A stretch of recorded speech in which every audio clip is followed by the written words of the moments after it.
Bahang PRU15 semakin terasa. Di seluruh negara, semua pihak masih berlumba-lumba untuk menawan hati rakyat di saat-saat akhir ini. Bagi Barisan Nasional, mereka berharap prestasi sepanjang 15 bulan lalu cukup untuk meyakinkan rakyat bagi memberi semula mandat kepada mereka bagi tempoh 5 tahun mendatang. Namun, sejauh manakah BN yakin mereka mampu kembali dominan di sebalik kewujudan banyak parti politik yang membawa kepada perpecahan undi dalam PRU kali ini? Dan bagaimana pula ia bangkit daripada kontroversi susulan pengguguran calon dan juga kes-kes rasuah yang dikaitkan dengan segelintir pemimpinnya baru-baru ini. Saya Lukman Haris dari Astro Awani.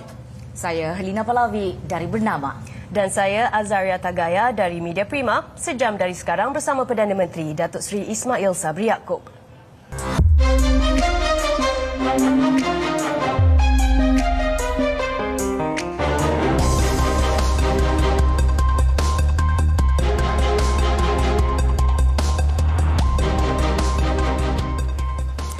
Dan sekarang kita bersama dengan tetamu khas kita yang amat berhormat Perdana Menteri Malaysia Datuk Seri Ismail Sabri Yaakob.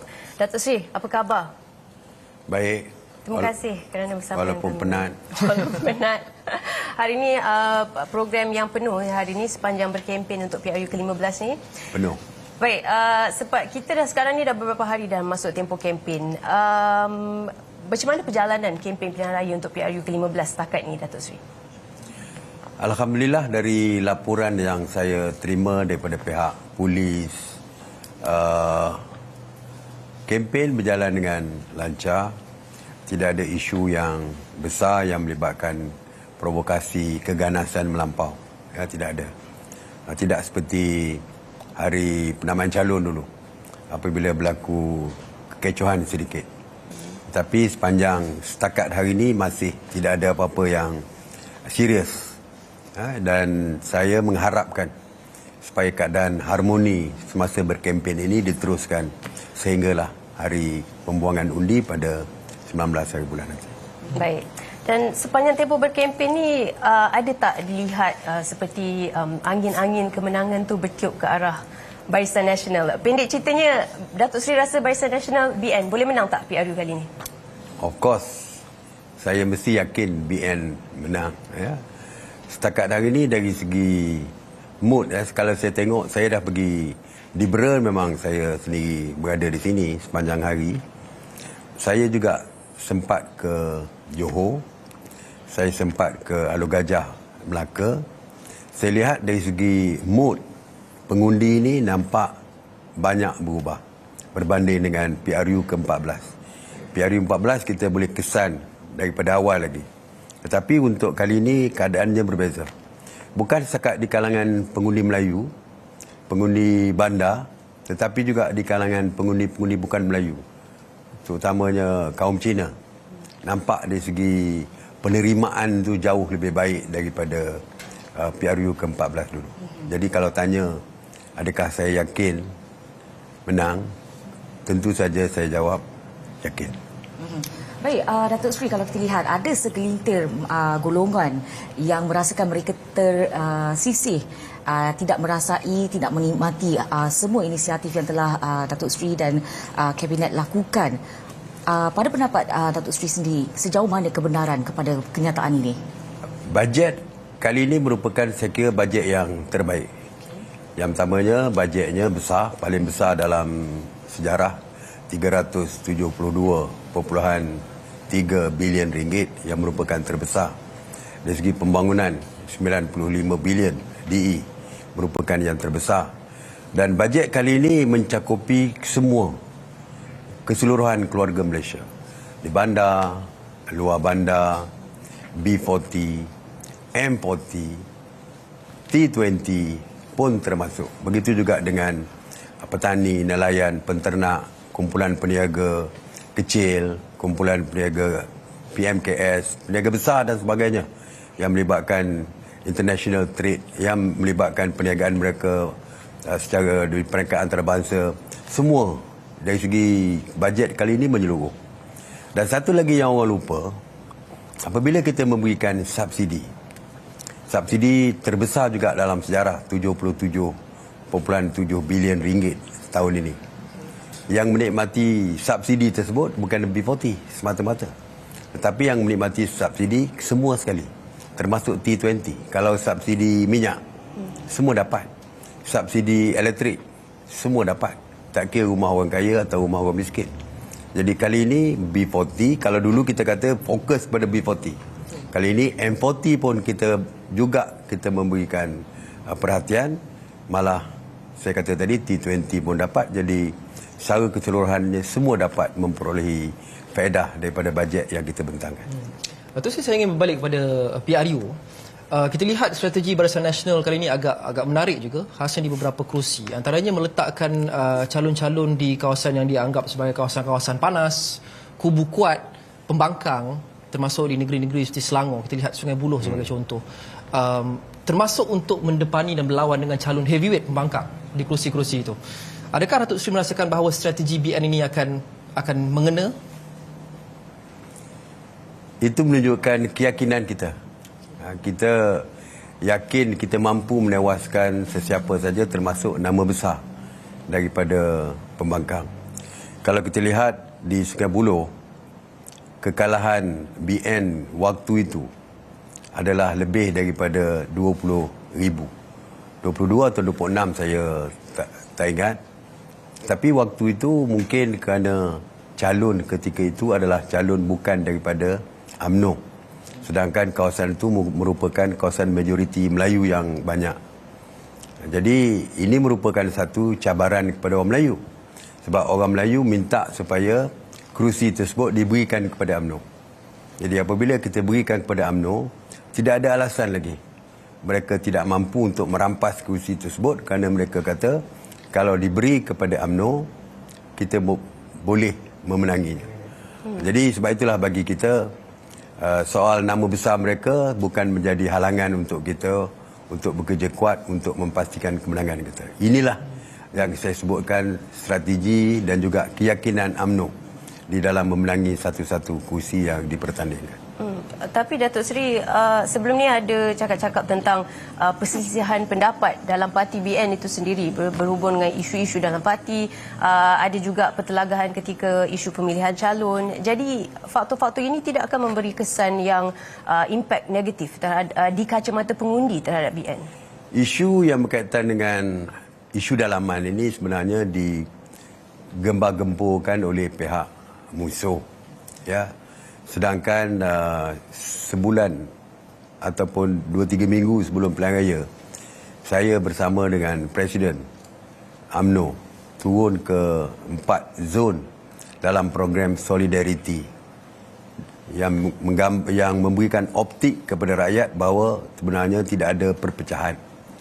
Perselisihan pendapat memang diraihkan di dalam parti yang besar seperti UMNO. Tetapi tidaklah sehingga membawa perpecahan. Sebab itu kita turun bersama. Saya dengan dia turun bersama. Dengan kepimpinan tertinggi UMNO dan sebagainya. Dan juga Barisan Nasional. Maknanya, kita nak tunjukkan kepada rakyat, isu perpecahan dalaman tidak ada. Dan juga isu perpecahan antara BN, komponen dengan UMNO juga tidak ada. Sebab itu setiap kali program, kepimpinan Barisan Nasional juga bersama. Tapi dari segi soal calon, tidak pernah perfect sebenarnya dari segi soal pemilihan calon daripada dulu pun. Memang setiap kali pilihan raya tentu akan ada isu yang tak puas hati tentang calon. Jadi perkara itu berlaku merupakan lumrah pilihan raya. Bukan saja UMNO.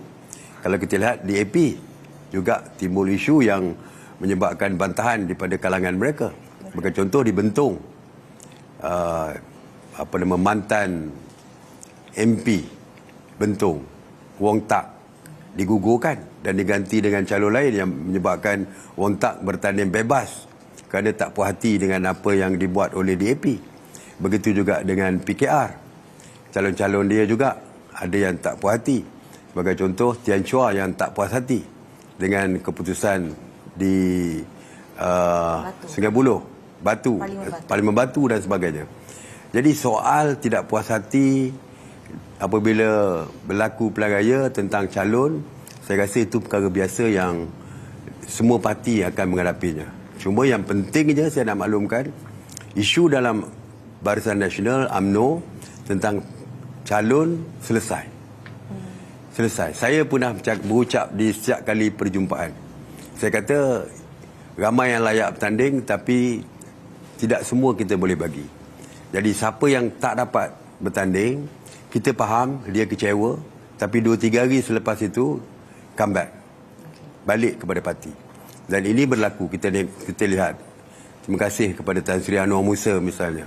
Walaupun nampak peringkat awal ramai gemar-gembur mengatakan dia akan bertanding PN dengan lambang PAS dan sebagainya. Akhirnya Tan Sri Anwar comeback kepada kita. Datuk Sri Tajudin Rahman dianggap sebagai tak puas hati. Tetapi akhirnya Datuk Tajudin Rahman bekerja keras untuk memastikan calon MP untuk Parlimen Pasir Salak mendapat kemenangan.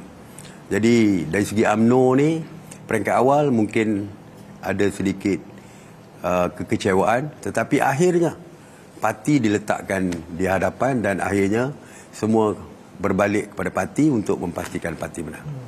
Dan selain calon untuk 222 kerusi Parlimen, calon untuk Perdana Menteri juga sudah tentu akan diletakkan oleh setiap parti, Datuk Seri.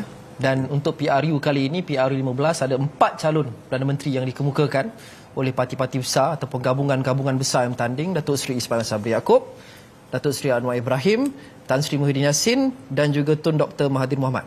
Antara 4 orang ni, Datuk Seri, mengapa rakyat perlu yakin bahawa Datuk Seri Ismail Sabri Yaakob adalah calon PM yang terbaik berbanding 3 individu lagi ini? Ya. Sebab mereka boleh mengambil contoh apa yang telah saya laksanakan. Gambaran pentadbiran yang saya akan buat selepas PRU ni telah pun ada gambarannya sewaktu sebelum PRU.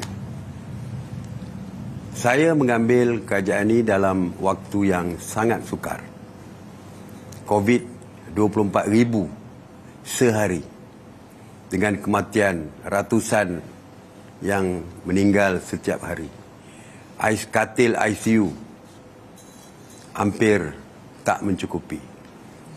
Ekonomi dalam keadaan yang amat teruk kerana sektor ekonomi telah ditutup hampir sepenuhnya.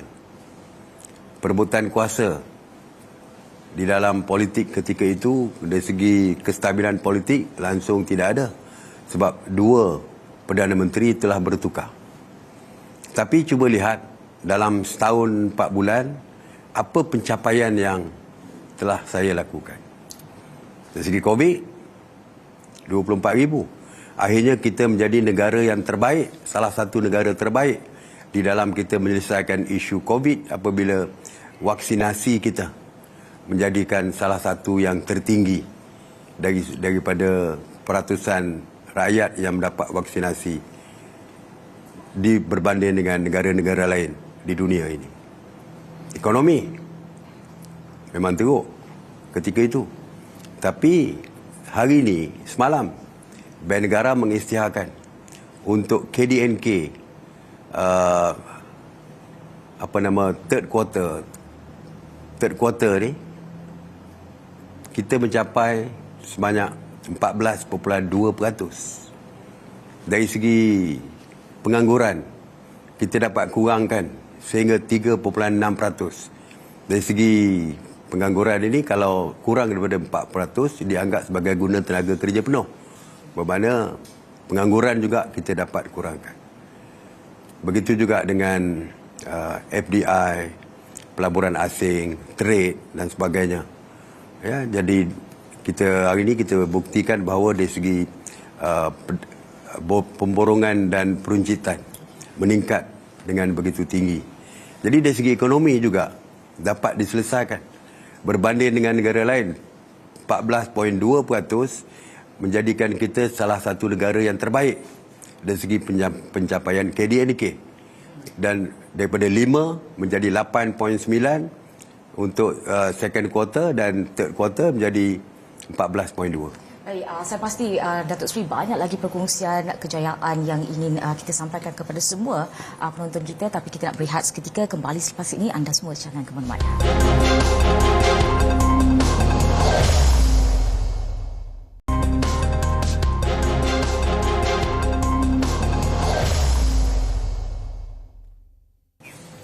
Kembali bersama kami dalam temu bual khas bersama Perdana Menteri dan sebentar tadi sebelum kita berhenti berehat, kita ada tanyakan soalan kepada Yang Amat Berhormat Perdana Menteri tentang mengapa antara 4 calon Perdana Menteri yang dikemukakan Datuk Seri Ismail Sabri yang paling layak, dan 2 antara kejayaan ataupun sebabnya telah diberitahu, dan kita akan tanya lagi Datuk Seri tentang apa lagi kelebihan Datuk Seri. Okey, dari segi kestabilan politik. Okey. Dalam mengambil keadaan negara yang tidak stabil ketika itu dari segi politik, saya juga berjaya menstabilkan politik negara ketika itu. Tak pernah berlaku dalam sejarah negara kita, kerajaan bersama pembangkang boleh duduk semeja dan menandatangani MOU supaya diwujudkan gencatan senjata di dalam negara yang menjadikan politik stabil ketika itu. MA63, pindaan perlembagaan diluluskan dengan sokongan semua pihak, sebulat suara. Undang-undang anti lompat parti yang tak pernah, dah lama dah kita bercakap soal lompat parti, Akta ni, tak pernah diluluskan. Waktu saya diluluskan dengan begitu tenang dan tidak ada bantahan daripada siapa pun. Jadi, akhirnya politik dapat distabilkan. Kalau kita banding dengan yang lain, Dr. Seri Anwar tak pernah membuktikan kejayaan dia sebagai Perdana Menteri. Dr. Mahathir memerintah selama 22 bulan, tapi digulingkan oleh parti mereka sendiri, parti gabungan mereka sendiri. Dan selepas itu Tan Sri Muhyiddin juga selepas 18 bulan juga tumbang. Dan saya walaupun 14 bulan tapi tidak ditumbangkan oleh sesiapa. Jadi saya nak beritahu, kalau setahun 4 bulan saya boleh menyelesaikan berbagai isu yang dibangkitkan, yang timbul, cubalah beri saya 5 tahun, banyak perkara yang boleh saya lakukan untuk Baik, negara. Datuk Seri, kalau kita bercakap tentang kempen, 2 minggu tempoh berkempen itu, kalau kita lihat minggu pertama kempen agak suram, lebih banyak kepada serangan peribadi dan mungkin ceramah-ceramah itu dijadikan tempat untuk menempis segala tumahan dan sebagainya. Namun minggu kedua ini pastinya akan lebih sengit dan sebagainya. Dan kita nak lihat bagaimana Datuk Seri yakin untuk mengembalikan kepimpinan BN itu untuk PRU kali ini. Okey, saya percaya yang dari segi kempen menjadi semakin sengit dan saya bimbang, takut isu peribadi lebih banyak dibangkitkan.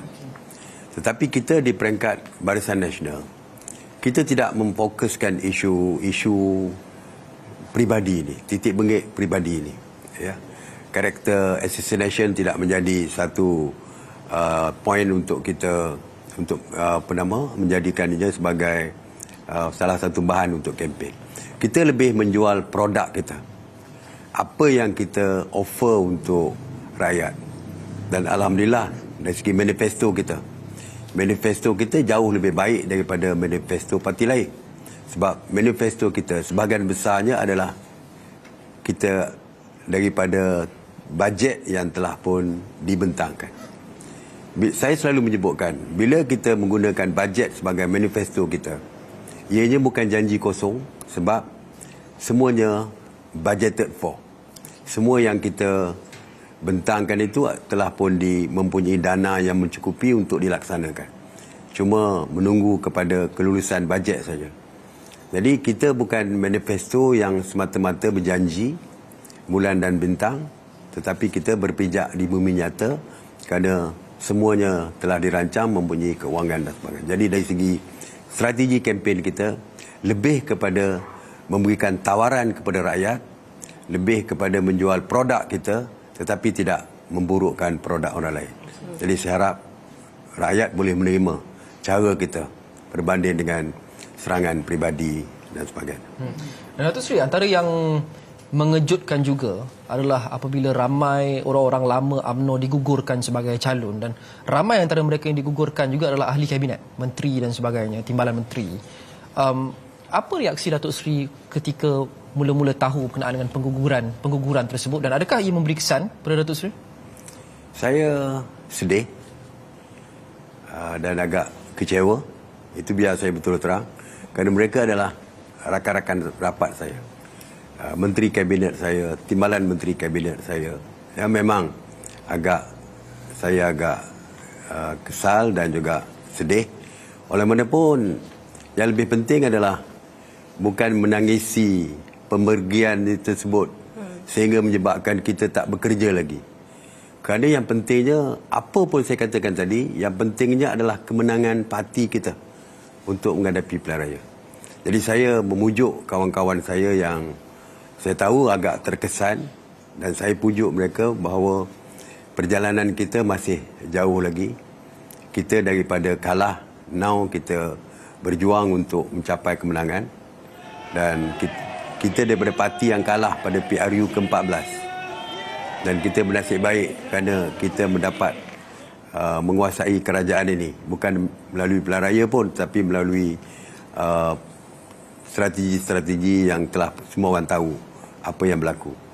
Jadi yang pentingnya adalah untuk parti kita menguasai semula kerajaan. Dan kita nak supaya kita dominan di dalam kerajaan yang baru.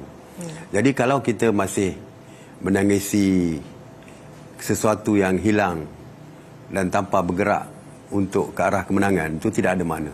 Jadi akhirnya rakan-rakan bersetuju bahawa kita mesti solid bersama, solidariti mesti diperkukuhkan, ketepikan apa yang berlaku, yang penting adalah fokus untuk menang pilihan raya. Jadi walaupun saya sedih, walaupun saya agak kecewa kerana tindakan yang telah berlaku menyebabkan kawan-kawan saya yang winnable juga tergugur ketika itu, tetapi itu tidak menjadikan sesuatu halangan untuk kita terus bergerak untuk kemenangan. Baik.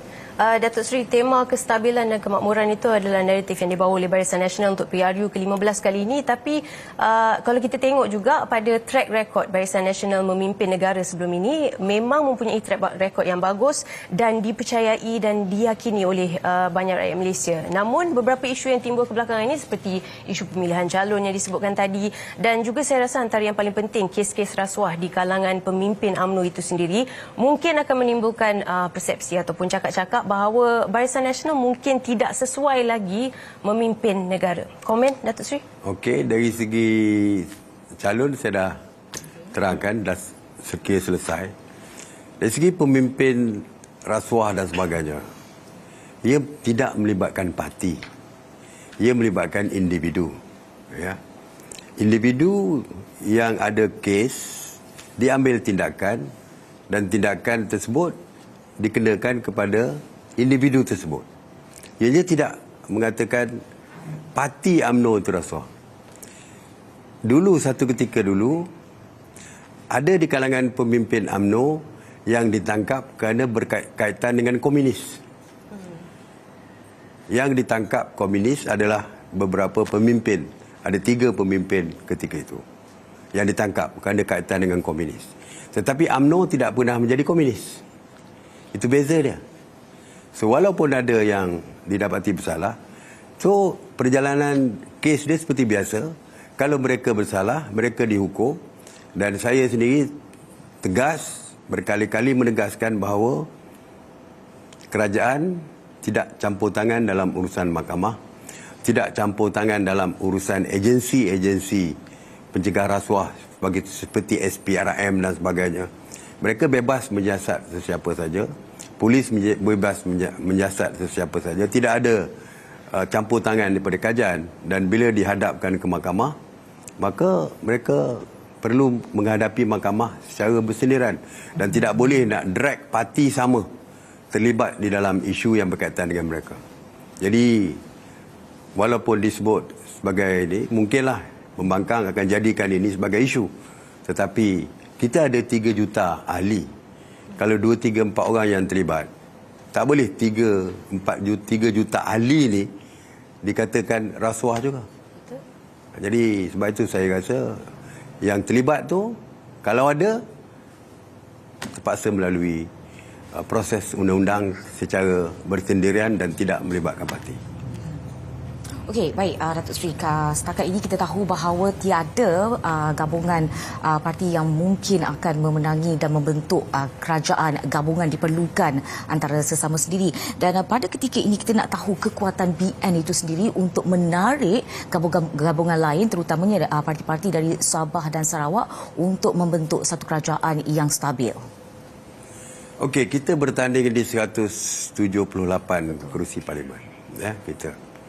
Dan seperti yang selalu disebutkan oleh kepimpinan kita di peringkat UMNO dan BN, kita mesti dominan. Kalau kita dapat 80 atau 90 kursi sebenarnya, jadi lebih mudah untuk parti-parti lain untuk bersama kita. Dan of course, kalau kita tanya setakat hari ini, kita kata kita yakin kita cross 112. Itu keyakinan lah. Tapi kalau tidak berlaku seperti itu, dan tidak ada pilihan untuk kita membentuk kerajaan campuran. Tidak ada pilihan. Dan saya percaya negara-negara yang maju seperti kita, yang menuju ke arah negara yang maju, kalau kita tengok negara-negara lain, jarang negara yang ada satu parti yang menguasai keseluruhan. Biasanya akan berlakulah kerajaan campuran dan sebagainya. Jadi kita juga bersedia. Kalau kita tak dapat cross 112, kita terpaksa mewujudkan kerajaan campuran. Tapi kalau kita hanya 40 kursi, orang lain 60 kursi, tak mungkin kita boleh lead kerajaan campuran tersebut. Sebab itu kita nak kita yang lead. Sebab itu kita sasaran kita kalau boleh 112 kita cross dan kita boleh membentuk kerajaan. Atau kalau tak boleh sekalipun 80 atau 90, kita lebih dominan berbanding dengan parti lain. Jadi kalau kita menjemput mereka menyertai kita, tentulah Perdana Menteri daripada kita. Kalau kita 30, orang lain 80, orang lain akan jadi Perdana Menteri. Ha? Adakah terlampau awal tu Sri untuk berkongsikan siapa yang BN sanggup gabung jika tak cukup kerusi? Masih terlalu awal. Sebab bagi saya, apapun keputusan gabungan mesti diputuskan oleh parti. Individu tidak berhak untuk menentukan dengan siapa kita nak bergabung selepas pilihan raya. Tetapi yang pasti, kita akan bersama-sama menjemput parti GPS daripada Sarawak sebagai contoh. Dan kita juga bersedia untuk bekerjasama dan akan menjemput parti GRS dan BN daripada Sabah. Kerana bagi saya, apa pun kita dapat berapa banyak kursi sekalipun, even kita dapat 120 ke 130, tapi kita mesti mempunyai parti daripada Sarawak dan parti daripada Sabah. Mereka tidak boleh ditinggalkan dalam gabungan untuk membentuk kerajaan persekutuan. Banyak lagi kita akan bincangkan bersama dengan Yang Berhormat Perdana Menteri. Selepas ini kita berhenti rehat seketika. Jangan ke mana-mana, kita akan kembali selepas ini.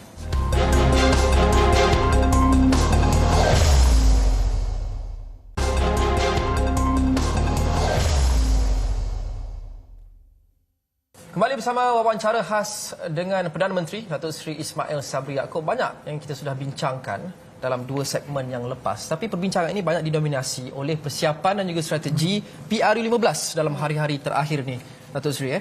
Dan masih lagi dengan topik PRU15, kita sudah masuk lagi lebih kurang seminggu atau kurang seminggu sebelum rakyat memilih pada 19 November ini. Dan banyak naratif yang dimainkan oleh semua pihak. Pihak kerajaan, pihak pembangkang.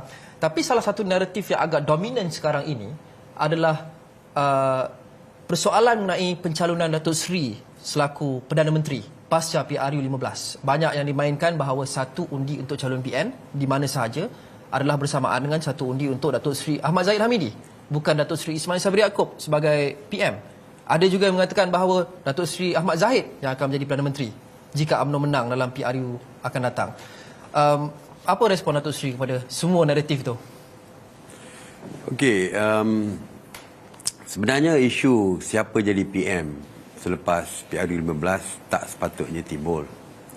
Sebab isu itu dah jelas di dalam UMNO siapa sebenarnya yang dicadangkan oleh UMNO.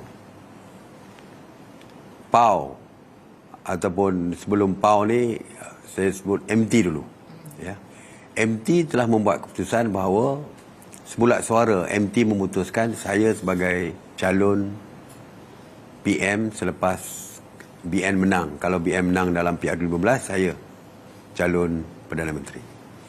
Dan perkara ini juga dibawa ke dalam mesyuarat majlis tertinggi BN, Jawatankuasa Tertinggi Barisan Nasional, yang mana semua komponen bersetuju dari segi cadangan mencalonkan saya sebagai Perdana Menteri. Dan otoriti tertinggi di dalam parti kita adalah parti UMNO ini adalah PAU, Perhimpunan Agung UMNO. Dan PAU juga sebulat suara memutuskan saya sebagai Perdana Menteri. Dan baru-baru ini dalam mesyuarat perwakilan bahagian-bahagian, daripada 191 bahagian, 190 bahagian yang boleh bermesyuarat, 156 bahagian membuat usul mencadangkan saya sebagai calon Perdana Menteri selepas PRU ke-15. Jadi dari segi parti sudah tidak ada isu, sudah tidak ada soal timbul siapa yang lain dan sebagainya. Kerana semua peringkat parti telah pun membuat keputusan. Kalau kita sebut perwakilan bahagian, yang mewakili mesyuarat perwakilan bahagian adalah ketua-ketua ataupun wakil dan wakil cawangan. Mana sampai ke grassroots pun bersetuju supaya saya menjadi Perdana Menteri. Dan apabila timbul isu ini, yang kita nampak tujuan dia adalah untuk melaga-lagakan antara saya dengan Presiden, semua Presiden komponen membuat statement. Datuk Seri Wee Ka Siong, Presiden MCA buat statement bahawa MCA sebulat suara bersetuju dengan saya. Datuk Seri Vigneswaran, Presiden MIC, mengatakan MIC sebulat suara bersetuju dengan saya. Arthur Joseph Kurup yang mewakili parti PBRS juga mengatakan yang sama. Dan kepimpinan UMNO sendiri, Datuk Seri Dr. Mahathir Khalid, Datuk Seri Mahathir Khalid selaku Vice President, begitu juga dengan Tok Mat selaku Timbalan Presiden. Malah yang terakhir adalah Datuk Seri Zahid Hamidi 2 hari lepas di Melaka menekankan bahawa tidak ada bertukar ganti lagi. Keputusan tetap juga Ismail Sabri sebagai calon Perdana Menteri selepas PRU ke-15. Dan semua keputusan yang disebutkan tadi, selagi tidak di-reversekan, ianya akan terus menjadi keputusan yang mesti dipatuhi. Dan satu lagi naratif dan juga spekulasi yang bertiup kencang, yang agak dominan sekarang adalah kononnya kemungkinan akan ada jajaran baru pasca PRU15 jika tidak cukup kerusi yang dimenangi. Kemungkinan akan menyaksikan sesuatu yang kita tidak jangka akan berlaku, iaitu BN mungkin akan bekerjasama atau bergabung dengan Pakatan Harapan. Itu juga antara spekulasi yang bertiup kencang sekarang. Jadi apabila kami sudah dapat top 5 UMNO dan juga Perdana Menteri, mungkin sesuai untuk kita tanyakan kepada Datuk Seri, adakah itu sebahagian daripada possible strategi jika terpaksa selepas PRU15 ini? Bagi saya tak mungkin berlaku. Sebab di dalam PAU, Perhimpunan Agung UMNO, di dalam MT, keputusan telah dibuat no Anwar, no DAP, no PKR, no DAP.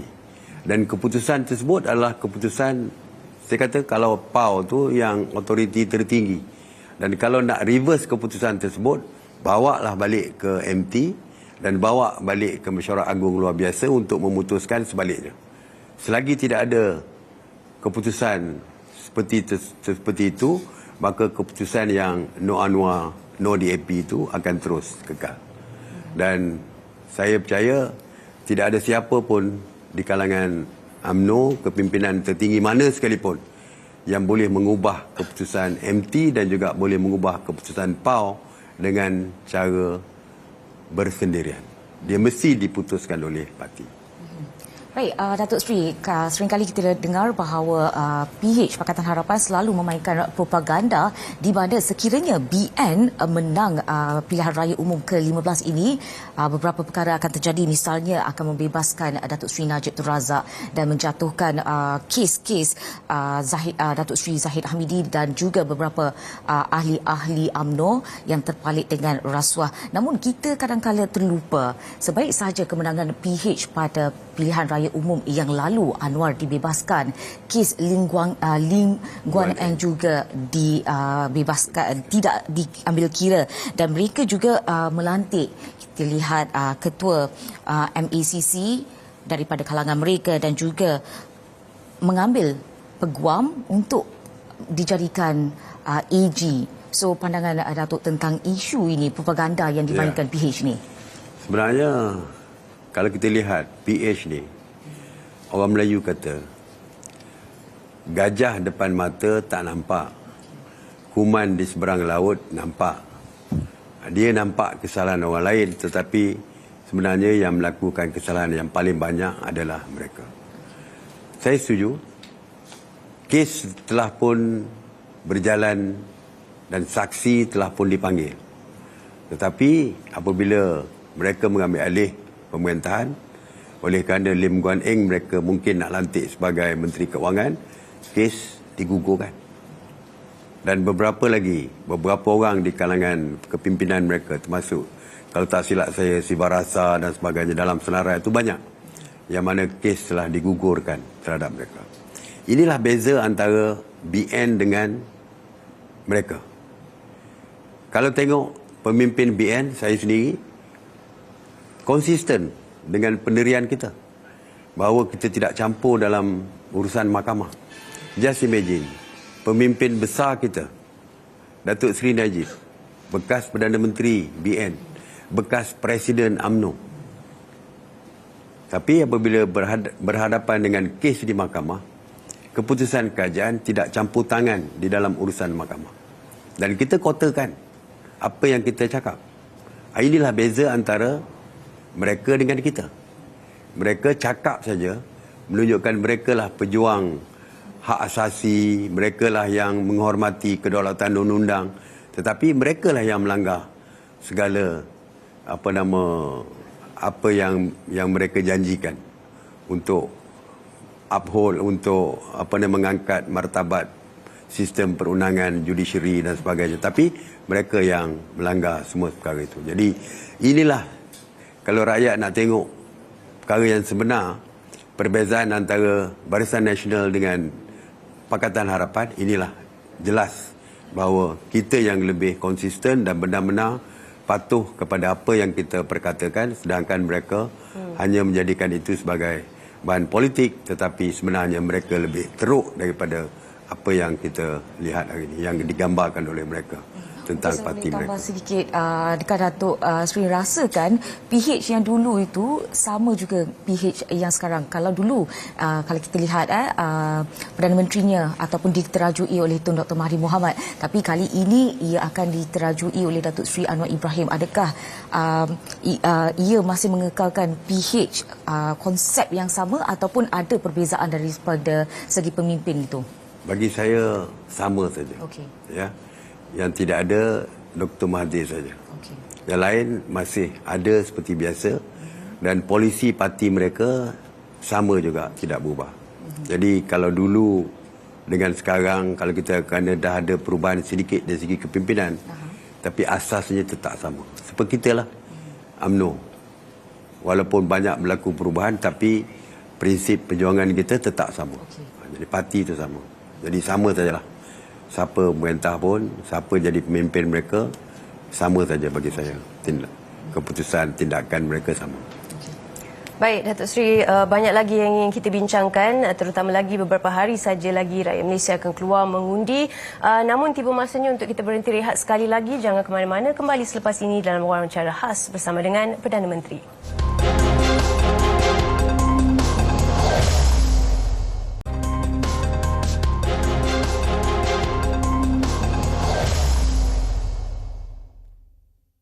Terima kasih kerana masih bersama dengan kami. Kami masih lagi dalam wawancara khas bersama Yang Amat Berhormat Perdana Menteri Malaysia, Datuk Seri Ismail Sabri Yaakob. Datuk Seri, tadi kita dah membincangkan tentang pencapaian kerajaan sepanjang ini dan juga perancangan untuk masa depan. Namun sekarang ni menuju beberapa hari lagi sebelum hari mengundi. Apa kata kita cerita lebih ke arah perancangan masa depan kerajaan akan datang? Katakan jika Datuk Seri Ismail Sabri diberi peluang untuk memimpin negara sekali lagi. Straight to the point lah. What can you offer in the next 5 years? Okey, pastinya saya mesti tidak boleh lari daripada manifesto Barisan Nasional. Selari dengan manifesto, slogan manifesto kita iaitu untuk kestabilan kemakmuran.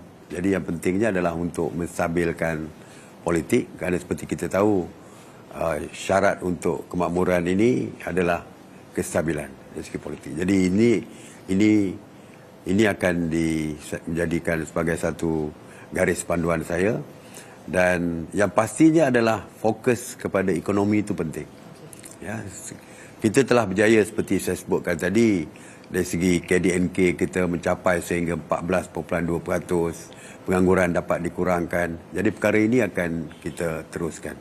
Mungkin kita akan menambah baik mana-mana kekurangan yang perlu kita tambah baik, dan fokus merangkumi semua.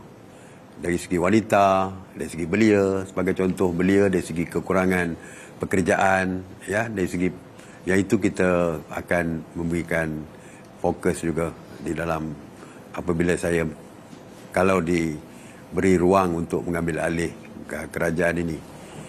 Dan ramai yang bercakap soal kabinet saya terlalu besar. Saya akui memang terlalu besar, dan pastinya saya akan mengecilkan kabinet saya. Dan dari segi kepelbagaian kepakaran tu akan saya jadikan sebagai sebahagian daripada panduan saya untuk membentuk kabinet nanti. Bukan saja terdiri daripada ahli politik, tetapi dari segi teknokrat dan sebagainya akan dimasukkan. Satu lagi yang akan menjadi fokus adalah dari segi kos sara hidup, yang merupakan isu besar. Dan ini juga salah satu daripada manifesto daripada Barisan Nasional, iaitu untuk menyelesaikan isu kos sara hidup, kenaikan harga barang dan sebagainya. Dan ini merupakan satu perkara yang besar, ya, kerana ketidaktentuan dari segi isu geopolitik di Eropah, Ukraine, Rusia dan sebagainya. Dan inilah perkara yang perlu diberikan fokus. Selain daripada itu, kita akan perkasakan semua agensi kerajaan, ya, dan juga jabatan-jabatan di dalam kerajaan. Banyak rungutan tentang kerenah birokrasi yang melampau di dalam jabatan kerajaan. Kelulusan ini yang kadang-kadang menghindarkan kemasukan peniaga pelabur-pelabur asing ke negara kita.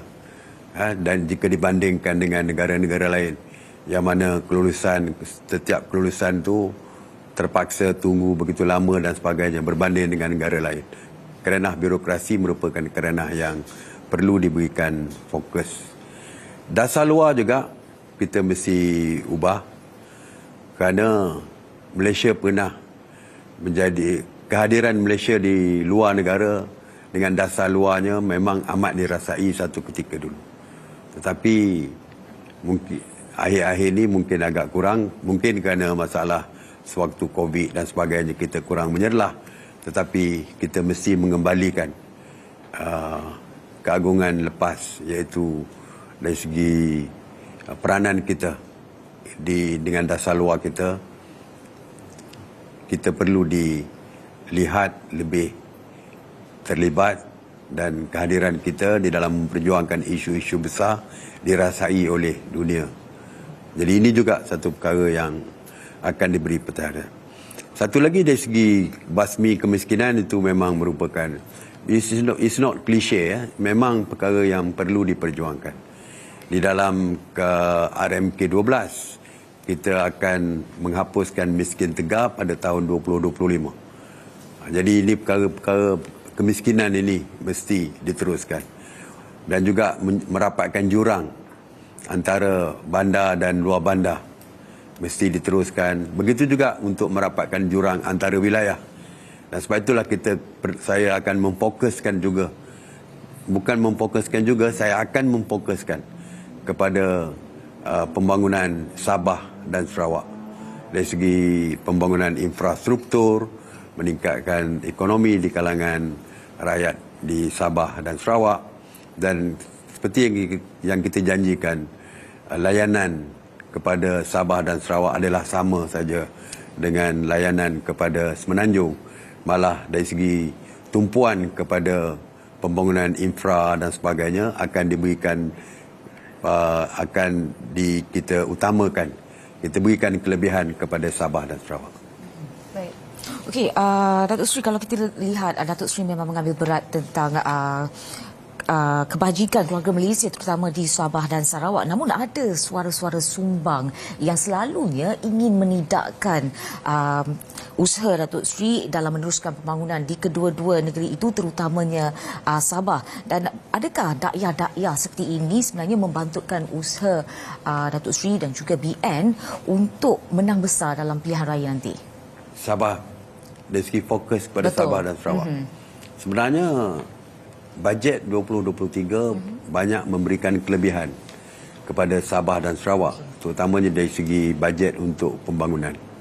Selain daripada kita meneruskan usaha menyiapkan projek besar seperti Pen Borneo dan sebagainya, kita juga memberikan keutamaan fokus kali ini kepada infra di luar bandar, jalan-jalan kampung dan sebagainya.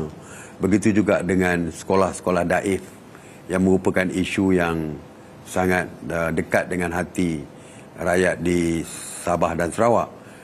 Klinik-klinik desa yang kedudukannya amat daif sekali. Saya sendiri melihat apabila ditunjukkan video tentang klinik desa dan sebagainya, begitu menyedihkan, dan perkara ini diberikan fokus. Jadi kalau nak mengatakan bahawa kita tidak memberikan tumpuan kepada Sabah dan Sarawak, itu adalah satu perkara yang tidak benar, kerana kita akan terus memberikan fokus kepada Sabah dan Sarawak untuk memastikan segala kemudahan yang diperlukan oleh rakyat di Sabah dan Sarawak diperolehi, termasuk dari segi di bawah program jendela untuk capaian internet dan sebagainya. Semuanya termasuk dalam perancangan kita. Banyak yang kita rancangkan untuk Sabah dan Sarawak sebenarnya. Ya, itu sih, dan banyak juga yang ingin kita bincangkan, tapi malangnya kita kesentukan masa dalam kira-kira baki seminit yang kita tinggal ini. Akhir sekali Datuk Seri, saya ingin tutup dengan ini. Apa nasihat Datuk Seri kepada semua pengundi di luar sana, semua rakyat Malaysia, tanpa mengira kepercayaan atau ideologi politik mereka? Menjelang 19 November ini, apa pesanan Datuk Seri kepada mereka? Yang pertamanya, saya harap semua keluar mengundi. Ini adalah hak yang dijamin oleh perlembagaan. Yang kedua, buatlah pertimbangan yang sebaik-baiknya. Buat perbandingan. Parti mana yang dilihat mampu untuk membawa Malaysia ke arah yang lebih cemerlang. Lihat sejarah juga. Parti mana yang memberikan jasa kepada rakyat di negara kita. Dengan itu, barulah kita membuat pilihan yang tepat sewaktu pilihan raya. Jadi, pada 19 hari bulan nanti, buatlah pilihan yang bijak demi mewujudkan kerajaan yang stabil, yang seterusnya akan menjamin kemakmuran negara kita. Terima kasih. Baik, terima kasih Datuk Seri kerana meluangkan masa, terutama sekali dalam kesibukan berkempen, masih lagi sempat memenuhi undangan kami. Terima kasih Datuk Seri. Terima kasih atas jemputan. Terima kasih. Baik, sekali lagi terima kasih kepada tetamu khas wawancara kami pada hari ini, Datuk Seri Ismail Sabri Yaakob, atas perkongsian iltizam itu tadi, dan semoga ia membuka minda keluarga Malaysia untuk membuat keputusan yang bijak dalam memilih pimpinan negara seterusnya dan memacu Malaysia ke arah negara berintegriti dan juga berprestasi tinggi. Dan kepada lebih 21 juta rakyat Malaysia yang berdaftar sebagai pemilih, ingat tarikh keramat 19 November 2022. Tarikh di mana anda tentukan siapa bakal memimpin negara. Turun mengundi kerana anda penentu masa depan negara dan keluarga Malaysia. Saya Luqman Haris. Dan saya Azaria Tagaya. Dan saya Helena Pahlavi. Selamat mengundi. Terima kasih.